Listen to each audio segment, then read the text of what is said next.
Roots Race and Culture is made possible in part by the contributions to PBS Utah from viewers like you. Thank you.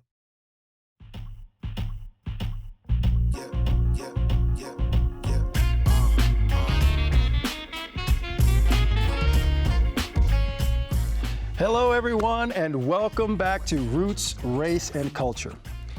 Well, you know the routine. We're here to bring you into some candid conversations about shared cultural experiences. I'm Dana Gerald. And I'm Lonzo Liggins. In the summer of 2020, protests erupted around the world following the death of George Floyd. Diversity, equity, and inclusion would soon take center stage in universities, corporations, schools, city, state, and federal-run programs. Change was in the air. But just as soon as change began to take shape, a swift and harsh backlash started to happen in the years to follow. Earlier in this year in Utah, 4 bills were introduced into this legislative session that targeted diversity, equity, and inclusion, or DEI. And similar challenges are happening in other states. Many who have been on the front lines of DEI in our state were perplexed.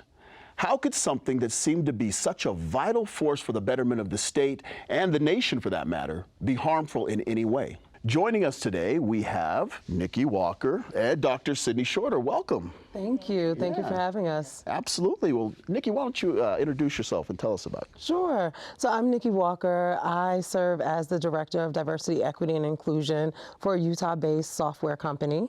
And in my free time, I spend time serving the public by doing DEI workshops and talking with people about what inclusivity looks like. Dr. Shorter, introduce yourself, please. Well, again, thank you for having me. I am the president and CEO of the Utah Black Chamber of Commerce. I hailed from Baton Rouge, Louisiana, and love it here in Utah. But the focus of my work here is really all about business and ensuring that all businesses have the opportunity to be a vital part of the economic ecosystem. Oh, I love it. Ooh, I love that intro. Yeah. Well, I hear you're doing some really great things, and we're really glad to have you in the state. Thank you. Well, I'm curious now. Clearly, you're taking things in a positive direction, as you said. But from your point of view, give us an understanding of what diversity, equity, inclusion is. Give us your definition of DEI. Well, I call it we. We. We. Okay. Because we are here, we are in it. We have to make decisions around it, but that's how we exist. We are not singular, we are not solo, and the best way to ensure that a system works is that all parts of it can do its part. Since it's been under scrutiny lately, how can something so positive be getting a lot of perceived backlash or you know, people are just questioning whether it's really valuable? Yeah, it's unfortunate because for a number of reasons. One of the things is that people begin to feel like they are under attack when other people are pushed forward. And in DEI, diversity, we look at it and say it's a fact. It is a fact that diversity needs to exist. We look at stats and 35% increases in business at the end of the day when management teams are diverse. So we're looking at research from the Harvard Business Review. We're looking at research from prestigious colleges and institutions that are telling us that the bottom line is affected when there are diverse voices at the table. And DEI is about accessibility. In order for us to be positively motivated, to be upwardly mobile, we need to have diversity, and in that those diverse individuals should be equitably treated.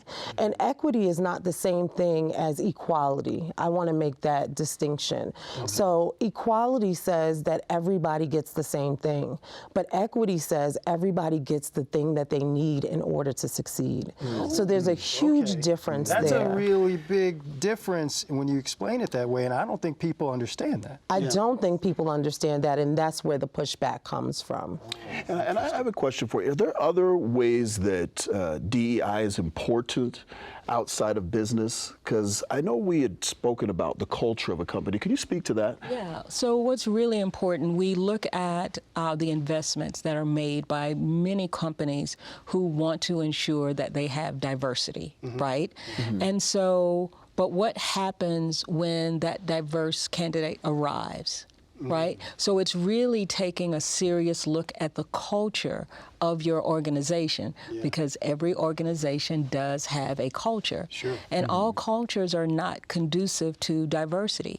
And so as much as you may want it, there is work that's involved, and that's the aspect around the skepticism now, because it's not an add water and mix. I'll go back to our roots of Louisiana. When we talk about gumbo, right? America was built on the premise of a melting pot. That meant that everyone had to conform, assimilate, and become like the majority. Gumbo has different ingredients, and all the ingredients, although they are in the same pot, preserve their unique flavor. And that's what makes it great. Oh yeah, you get 3 or 4 layers of flavor when you get some And gumbo. the melting pot is very different, right? Because it is all melded into one. But when we all work and simmer together, right? And preserve our own unique flavors, that's what makes it wonderful. That's what makes it beautiful. That's I like what makes that it work. analogy. That's beautiful. Can I share with you guys an article? I wanted to share with you an article that was in the Washington Post.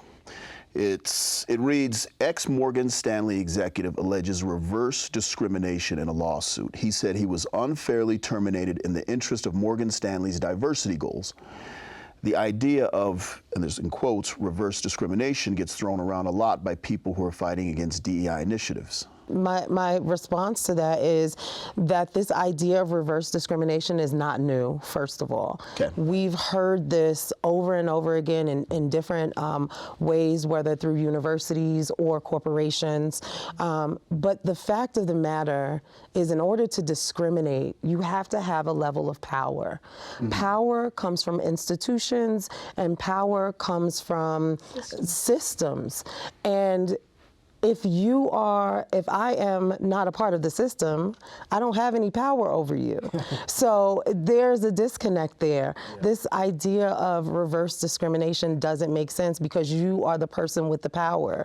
When we are instituting diversity, equity, and inclusion policies, it is because something has happened that has forced certain people to be starting from a different space. And we need to get everybody on a level playing field. And so a lot of people think, oh, we're just hiring black people for diversity. No, Yes, I was about to say we're that. padding the pipeline.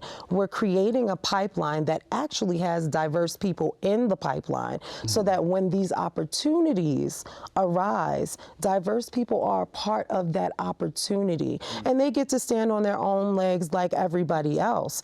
I think how we get there also informs the skepticism, because most often it's reactive as opposed to being planned, prepared for, and responsive. And so that makes a difference as well. I had an experience here in Utah to go speak with a large organization about their thoughts around DEI and their considerations. I couldn't get in the building. You had an appointment, though. I had an appointment, and when I got there to security, security was certain that I was in the wrong space, that I was in the wrong place.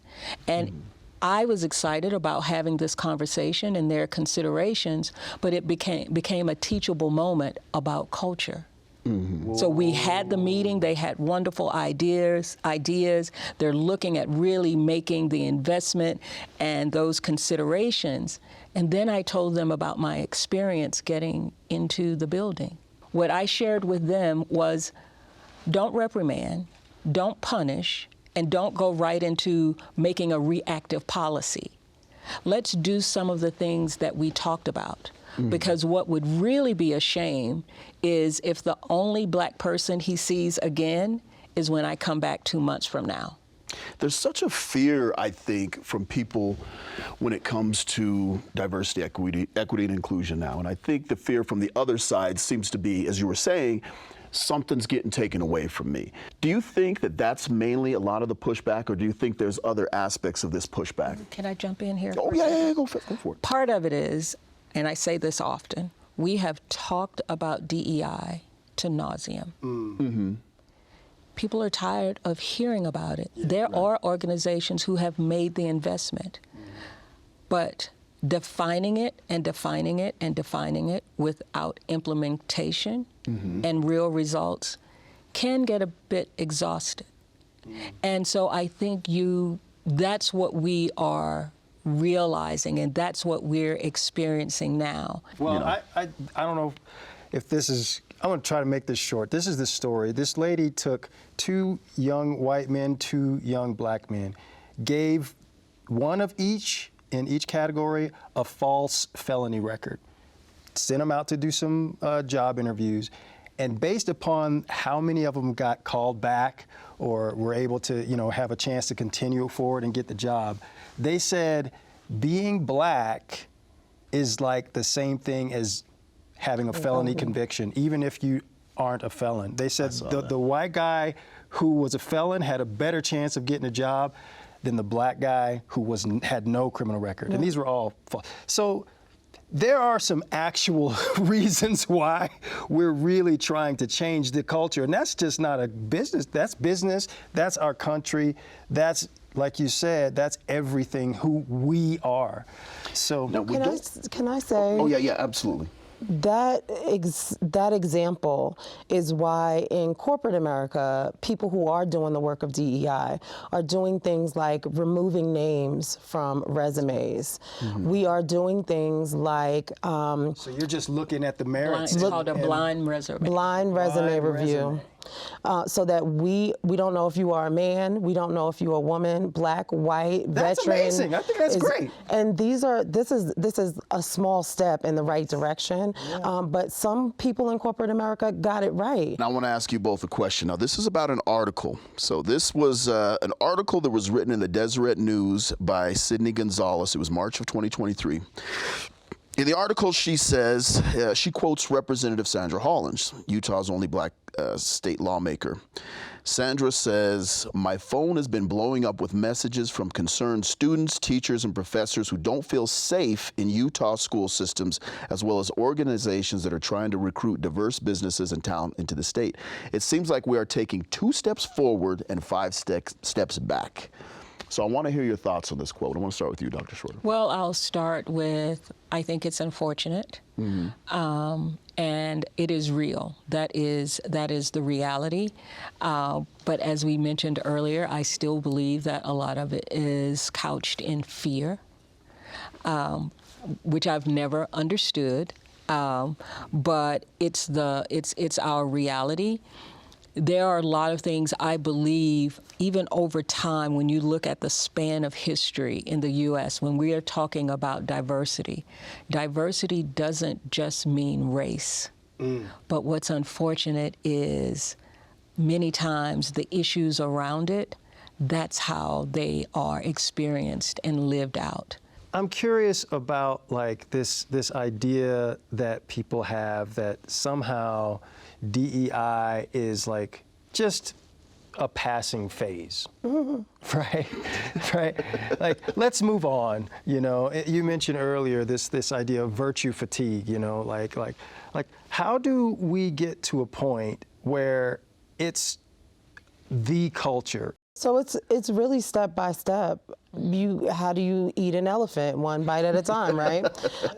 It's step by step. And what I want people to realize is this idea of DE&I, this industry of DE&I, this activation of DE&I is incredibly important. And we have only been, and I'm speaking from a black perspective at this point, if you look at the span of history of black people in the United States, the time frame that we have actually been free is very short in comparison to how long we've been here.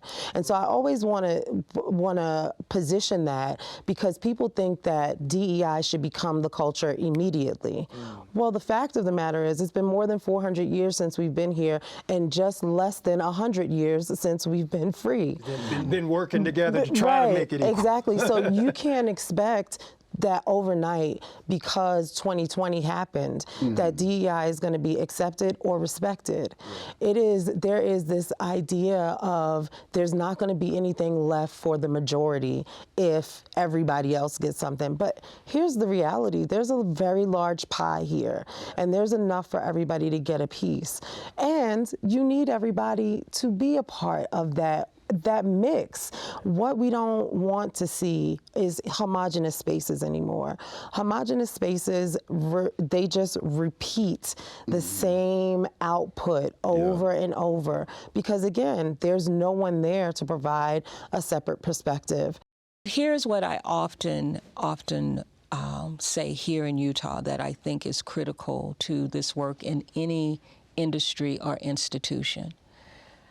There are some great things happening here. We don't elevate that. That stays too much in the background.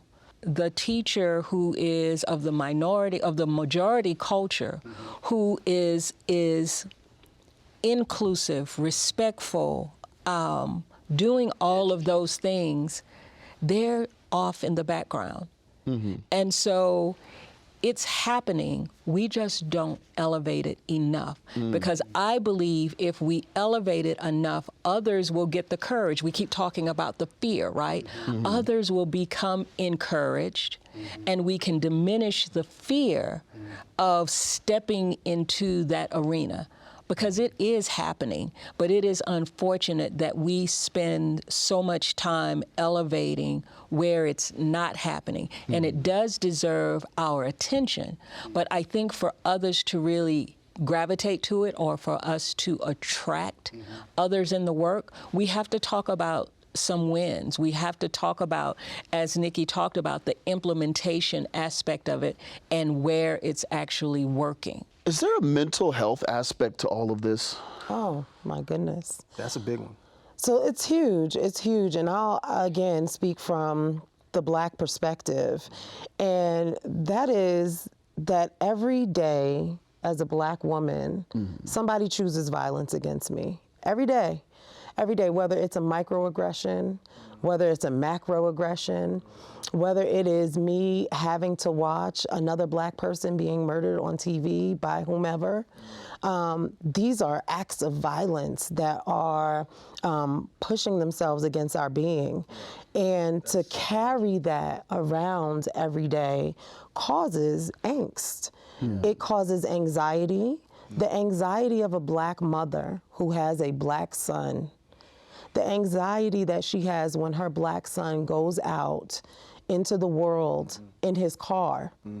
The anxiety about whether or not he's going to make it home is a very real thing. Absolutely. When we talk about our Black men, my son, we were in a predominantly white community, and in high school, this was this was before Trayvon Martin. Living on the East Coast, it's cold. You wear your hoodie. Well, his friends were white. Everyone would wear their hoodie. But I have a 6'4", almost 200-pound high schooler. You can't wear your hoodie, and he couldn't understand that. And so one evening after dinner, I told him, I said, let's go around to the CVS. Make sure you have your wallet, your ID, and some money. And I want you to put your hoodie on, and I want you to walk in that store. I said, shop for something, find something. I said, but I want you to linger, and I want you to stay a little while. I said, and I want you to pay attention to what begins to happen. I said, because someone's going to watch you, someone's going to follow you, and you may hear some things over the intercom that might not make sense to you, but it's their code. He came out crying. That was a hard lesson to teach a young man who's great guy, great student, concert pianist, all of that. But they didn't know that. They just saw the being. But as a mother, I had to teach him that to save his life. That is heartbreaking. Anytime I'm near a police officer, whether I'm driving or we happen to be in the same, I don't even look at them.